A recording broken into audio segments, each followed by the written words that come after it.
हिंगोली आगामी नगरपरिषद निवडणुकीच्या पार्श्वभूमीवर नगराध्यक्षपदाच्या उमेदवार अर्चनाताई श्रीराम विसे यांनी वार्ड क्रमांक 14 मध्ये भेटीगाठी घेऊन जोरदार प्रचार केला।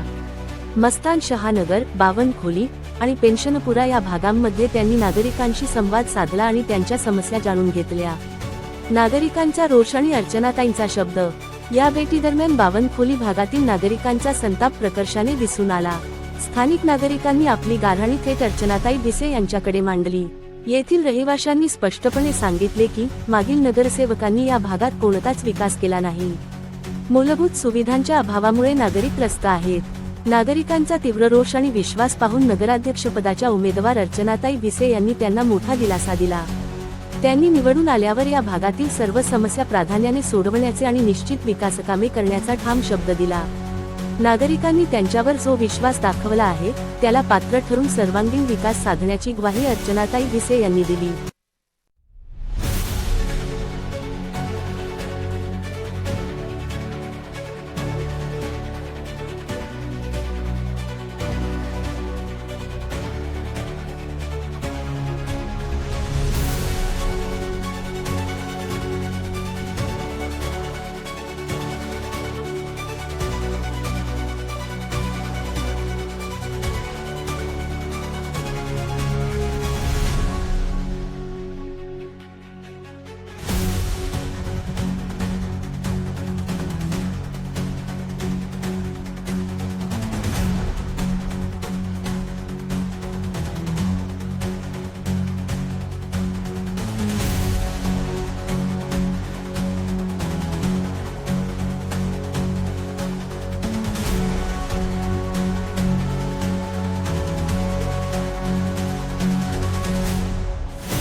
मी आज पूर्ण भागामध्ये फिरली, पूर्ण नाल्या बघितल्या, रोड नाहीत, नळाला पाणी नाही, पूर्ण मी पाहिलं, निरीक्षण केलं। पूर्ण मला जर पूर्ण प्रचंड मताने विजय केलं तर मी पूर्ण समस्या तुमच्या दूर करील।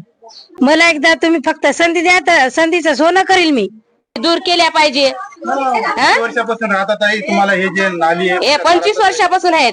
आतापर्यंत नाली झाली नाही. आतापर्यंत नाली नाही ना, रोड नाही. या अगोदर तुम्ही ज्यांना मतदान निवडून दिलंय हो, त्यांनी ते ते केलं पैसे खातात, ते बसतात पैसे खाऊन. मग आम्ही बिन पैसे खाणारे बसतो आम्ही असे. नाल्या ताळ्या घरामध्ये येतात आमच्या. नाही. तुम्ही त्या लोकांना निवडून दिलंय, मतदान दिलं, त्यांना तुम्ही असं म्हणलं नाही का या अगोदर कधी? हो, तेव्हाच बोललो ना. त्याच्यानंतर कधी येतात ते मतदान घेतल्यावर? आता येतात सगळेच लोक. ते आतापर्यंत नालीचा मार्ग सोडवला नाही. हो, सोडवलं नाही. दारकाबाई चाटशे. किती वर्षापासून राहतात? बापा किती वर्ष, काय सरे जिंदगी झाली, पांढरे केस झाले तर काय तुम्हाला सुविधा आतापर्यंत तुम्ही ज्या अगोदर मतदान केलं तुम्हाला काय या काहीच नाही. एकदा गेलं की गेलं. काय समस्या आहे तुम्हाला? यात जर बराबरी केली निवडून आल्यावर तर तेव्हा मग म्हणू की झाले काम म्हण. काय आता तुमच्या लेकरं बिमार पडत असतील ना? हा, मग खरकट त्याच्यात काही त्याच्यात मग आता बेमार नाही पडणार तर काय होतील. मग एवढ्या दिवसापासून जे सगळे लोक आले त्यांनी काहीच केलं नाही का? काय केलं? हो हो करतात आणि झालं.